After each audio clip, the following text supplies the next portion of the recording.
अस्सलाम वालेकुम स्टूडेंट्स, कैसे हैं आप सब? आई होप आप बिल्कुल ठीक होंगे और अपनी छुट्टियाँ एंजॉय करे होंगे और एंजॉयमेंट के साथ साथ थोड़ा बहुत पढ़ भी रहे होंगे। सो मैंने सोचा कि एक छोटा सा जो है वो टॉपिक आपसे शेयर कर लूँ। बेसिकली टॉपिक तो बहुत वास्ट है, लेकिन जो है वो मैंने एक छोटा सा उसका जिस्ट आपको बताना है आज। और टॉपिक का नेम है पार्ट्स ऑफ स्पीच। जैसा कि आपको ये तो पता होगा कि पार्ट्स ऑफ स्पीच आर्ट होते हैं, और क्योंकि वो आर्ट होते हैं इस वजह से हमें अक्सर उनकी डेफिनेशंस और उनकी एग्जांपल्स बताते हुए जो है वो कन्फ्यूजन होती है, हम एक दूसरे में उन्हें मिक्स कर देते हैं। तो मैंने एक छोटा सा जो है वो एक फैमिली का एक सेटअप किया है पार्ट्स ऑफ स्पीच के लिए, ताकि जब आप पार्ट्स ऑफ स्पीच करें तो नेक्स्ट टाइम आपको पार्ट्स ऑफ स्पीच करने में, उनकी डेफिनेशंस को डिफ्रेंशिएट करने में और उनकी एग्जांपल्स बताने में आसानी रही। तो आए चलते हैं अपने पार्ट्स ऑफ स्पीच सीखने के लिए। ओके, सो टॉपिक नेम हमारा क्या है? Parts of speech. अच्छा, पार्ट्स ऑफ स्पीच को याद रखने के लिए आपने सबसे पहले जो है वो जहन में ये रखना है कि एक कपल है, ओके, और वो कपल किन दो लोगों से जो है वो मिलके बना हुआ है? नाउन से और वर्ब से। So noun and verb are forming a couple. ठीक है, नाउन क्या होते हैं? हमारे नेमिंग वर्ड्स होते हैं, एंड वर्ब क्या होते हैं? एक्शन वर्ड्स होते हैं। Naming words are called noun and action words are called verbs. अच्छा, नाउन और वर्ब के 3 चिल्ड्रन हैं। They both have 3 children.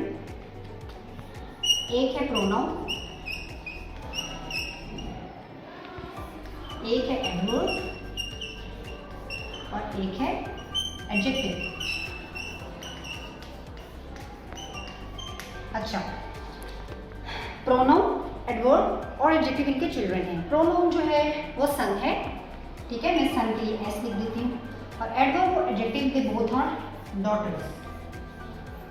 ठीक है, अब प्रोनाउन की डेफिनेशन के लिए हमें क्या याद रखना है कि जो प्रोनाउन होता है उसको अपने फादर से बहुत ज़्यादा प्यार है। ठीक है, pronoun loves his father. Like pronoun किससे प्यार करता है? नाउन से। तो प्रोनाउन करता क्या है? वो नाउन की जगह पर यूज होता है। We use pronoun in place of noun. ठीक है, सो प्रोनाउन की क्या डेफिनेशन होगी? We use it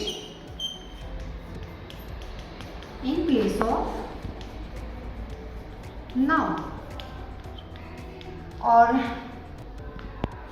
adjective same, अब यहाँ पे यही वाली स्टोरी है। एडजेक्टिव की जो अटैचमेंट है वो अपने ब्रदर के साथ लाइक प्रोनाउन के साथ, और अपने फादर लाइक नाउन के साथ है। ठीक है, तो एडजेक्टिव जो है वो नाउन और प्रोनाउन को क्वालिफाई करता है। Qualifies our noun and pronoun. अच्छा, क्वालिफाइज करना क्या होता है? क्वालिफाई वर्ड जो है वो क्वालिटी से निकला है, और क्वालिटी क्या होता है? कोई भी खूबी बताना। तो आपको अगर एडजेक्टिव्स याद हों तो जिसमें साइज होता है, कलर होता है, रीजन होता है, एंड गुड और बैड हैबिट्स होती हैं, तो ये सारी की सारी चीज़ें जो है वो क्वालिटीज़ में आती हैं, और ये हमें कौन बताता है? एडजेक्टिव बताता है। अच्छा, प्रोनाउन और एडजेक्टिव का हो गया, तो थर्ड वन इज एडवर्ब। तो जैसे एडजेक्टिव जो है वो अपने ब्रदर और अपने फादर से बहुत ज़्यादा प्यार करती है, प्रोनाउन जो है वो अपने फादर से प्यार करता है, तो एडवर्ब का जो ताल्लुक ज़्यादा है और जो ज़्यादा फ्रेंडशिप है वो उसकी अपनी मदर के साथ है। ठीक है, एडवर्ब की फ्रेंडशिप अपने मदर के साथ यानी कि वर्ब के साथ है। तो एडवर्ब क्या करता है? एडवर्ब करता है modifies a verb. Modifies a verb. Modify करना मीन कोई भी वर्ब, जैसे मैंने आपको बताया कि एक्शंस हैं, तो हमने कोई भी काम किया लाइक ईटिंग, ड्रिंकिंग, स्लीपिंग या एनीथिंग लाइक दैट, तो वो किस मैनर में किया गया, हाउ, या उसको हमने कहाँ किया, वेयर, या उसको हमने कब किया, व्हेन। ये अभी आपको मैंने सिर्फ बेसिक जो है वो 3 क्लासेस बताई हैं एडवर्ब की। तो ये एडवर्ब जो है इन चीज़ों को मॉडिफाई करता है। Like the girl is singing sweetly, तो सिंग करना वॉज द वर्ब, और उसने कैसे सिंग किया, मैनर जो था वो आ गया स्वीटली। ठीक है, तो ये हमारे पास आ जाता है एडवर्ब। बेसिकली फैमिली मेम्बर्स जो है वो ये 5 हैं। ठीक है, इसके बाद हमारे पास जो है इनके सर्वेंट्स आते हैं। एक इनका सर्वेंट है कंजंक्शन और एक इनका सर्वेंट है प्रेपोजिशन। अच्छा, ये दो इनके बेसिकली सर्वेंट्स हैं। कंजंक्शन जो है ना, ये इनका वो सर्वेंट है जो बेसिकली इस फैमिली को ज्वाइन करके रखता है, ठीक है। तो हम कंजंक्शन क्यों यूज करते हैं? हम कंजंक्शन यूज करते हैं to join words and sentences.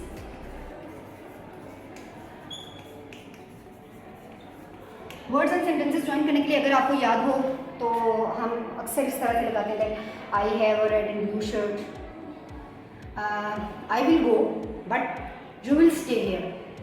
तो मैंने लगाया एंड, मैंने लगाया but, I can choose red और पिंक शर्ट, और मैंने यहाँ पे ऑप्शन दे दिया और के साथ। तो ये एंड और बट बिकॉज ये सारे के सारे वर्ड्स जो हैं वो किस फैमिली के होते हैं? कंजंक्शन के होते हैं। प्रेपोजिशन इनका चीफ सर्वेंट है। चीफ सर्वेंट कौन होता है? सबसे बड़ा सर्वेंट, जो पूरी फैमिली के इवेंट्स को, पूरी फैमिली की पोजीशंस को संभाल के रखता है। तो ये हमें हमेशा जो है वो नाउन की, प्रोनाउन की, इन सब की किस चीज़ के बारे में बताता है? पोजीशंस के बारे में बताता है। और पोजीशंस जो है वो बेसिक पोजीशंस किस तरह की होती हैं? Tells position, it tells position like in, on, above. These are the basic examples I am sharing with you. Okay? हमारे पास टोटल हमने कितने कर लिए? 1, 2, 3, 4, 5, 6 and 7. अब हमारे पास सिर्फ एक पार्ट ऑफ स्पीच रह गया है, और वो एक पार्ट ऑफ स्पीच क्या है? इंटरजेक्शन।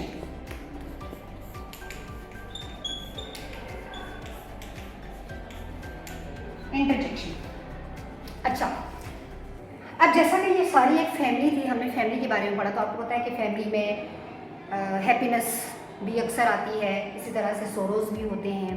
तो इंटरजेक्शन जो है वो क्या काम करता है? वो अब इस फैमिली को हमेशा जो है ना वो थाम के रखता है एज अ फ्रेंड, लाइक वो इनका फ्रेंड है। जब भी कोई इनको खुशी मिलती है, जब भी इनके कोई दुख होता है, जब भी कोई इनके सरप्राइजिंग मूवमेंट्स होते हैं, तो वो हमेशा इनका साथ देता है। तो इंटरजेक्शन जो है वो क्या शो करता है? It shows the sudden feelings. Sudden feelings show करता है। हैप्पीनेस की होगी तो वाओ, सरप्राइजिंग की भी यही होती है, ठीक है। और इसके अलावा ओ नो, ठीक है। और इंटरजेक्शन के साथ आपको ये साइन भी नजर आ रहा होगा, तो ये एक्सक्लेमेशन मार्क होता है जब भी कोई सडन फीलिंग ऑफ जॉय हो, या जो है सॉरो हो, या सरप्राइजिंग मोमेंट हो, तो हम जो है उनके साथ जो है वो ये मार्क लगा देते हैं, जिससे हमें ये पता चलता है कि ये कोई इंटरजेक्शन की बात जो है वो हमने की है। सो ये सारी की सारी हमारी फैमिली है। एक बार मैं फिर से अगर आपको रिवाइज करवा दूँ तो नाउन होता है, नाउन नेमिंग वर्ड्स होते हैं, और नेमिंग वर्ड्स में एग्जांपल्स आ जाती हैं boy, girl, mother, Aslam, Ahmed, Mariam, कोई भी नाम, ठीक है। सिटीज़ के नेम आ जाते हैं। इसके बाद आ जाता है प्रोनाउन। प्रोनाउन हम नाउन की प्लेस में यूज़ करते हैं। इसके बाद आ जाता है verb. Verb basically action words होते हैं, खाना पीना सोना, अगर हम उर्दू में बात करें, ठीक है। तो ये सारे के सारे हमारे क्या हैं? वर्ब्स हैं। कोई भी एक्शन जो हम कर रहे होते हैं हमारा वर्ब होता है। एडवर्ब, एडवर्ब बेसिकली किसको मॉडिफाई करता है? वर्ब को। एक काम हमने कर लिया, तो हमने उस काम को किस तरह से किया, what was the way we perform that work, is called an adverb. Sweetly, okay, she is going upstairs. Going भी वो जा रही है, वर्ब उसका गोइंग है, तो उसका एडवर्ब क्या है? अपस्टेयर्स, यानी सीढ़ियों से ऊपर वो जा रही है। इसके बाद एडजेक्टिव आ जाता है। एडजेक्टिव क्वालिफाई करता है नाउन और प्रोनाउन को। क्वालिफाई मीन क्वालिटीज बताता है। I have a red shirt, the girl is very intelligent, and I have a round box, I have 3 chalks, like numbers भी इसमें आ जाते हैं, ठीक है। इसके अलावा हमारे पास आ जाता है कंजंक्शन। तो कंजंक्शन ज्वाइन करने के लिए यूज़ किया जाता है। ज्वाइन आप वर्ड्स को भी कर सकते हैं और सेंटेंसेस को भी, ठीक है। I have a red shirt and a pink shirt, या फिर I have a red and pink shirt. मैंने वर्ड्स को भी जोड़ा, मैंने सेंटेंसेस को भी जोड़ा। बट में आ जाता है like I am tall but my sister is short, I am happy but my mother is sad. तो ये भी हमारे ज्वाइनिंग वर्ड्स आ जाते हैं। प्रेपोजिशन क्या बताते हैं आपको? पोजीशन बताते हैं। The chalk is on the board, okay, the ball is in the box. So on, in, above, over, between, ये सारे के सारे जो हैं ये क्या हैं, प्रेपोजिशंस हैं। और प्रेपोजिशन के बाद जो है लास्ट वन मैंने आपको बताया था इंटरजेक्शन, और इंटरजेक्शन हमारी सडन फीलिंग्स को शो करता है, feelings of joy, wow, oh no, and okay, इस तरह के जो भी सरप्राइजिंग मोमेंट, सरप्राइजिंग सेंटेंसेस होते हैं, what a beautiful scenery it is and what a good news it is, तो ये सारे के सारे हमारे किस में आ जाते हैं, इंटरजेक्शन में आ जाते हैं। सो अब आपने क्या करना है कि आपने बाकी पार्ट्स ऑफ स्पीच के जो सब ब्रांचेज हैं, जिनको इन्होंने सारी सारी टाइप्स जो है वो आपको बुक के ऊपर दी है, तफसील से आपने उन्हें पढ़ना है। और अगर आपको वहाँ से कोई चीज़ समझ नहीं आती then you can ask me in comment box, और यहाँ से भी, इनमें से भी अगर आपको किसी भी चीज़ में जो है वो टेंशन है तो आप जो है वो कमेंट बॉक्स में मुझसे क्वेश्चन कर सकते हैं, या कोई ऐसा टॉपिक जो आप समझना चाहें अच्छे तरीके से उसको भी कर सकते हैं। अब आपने जो है वो अपनी स्टडीज़ को भी टाइम देना है, अच्छी तरह से ये टॉपिक्स करने हैं ताकि इससे रिलेटेड जो नेक्स्ट टॉपिक्स हैं वो आप आराम से कर लें। Take care of yourself. Allah हाफिज़।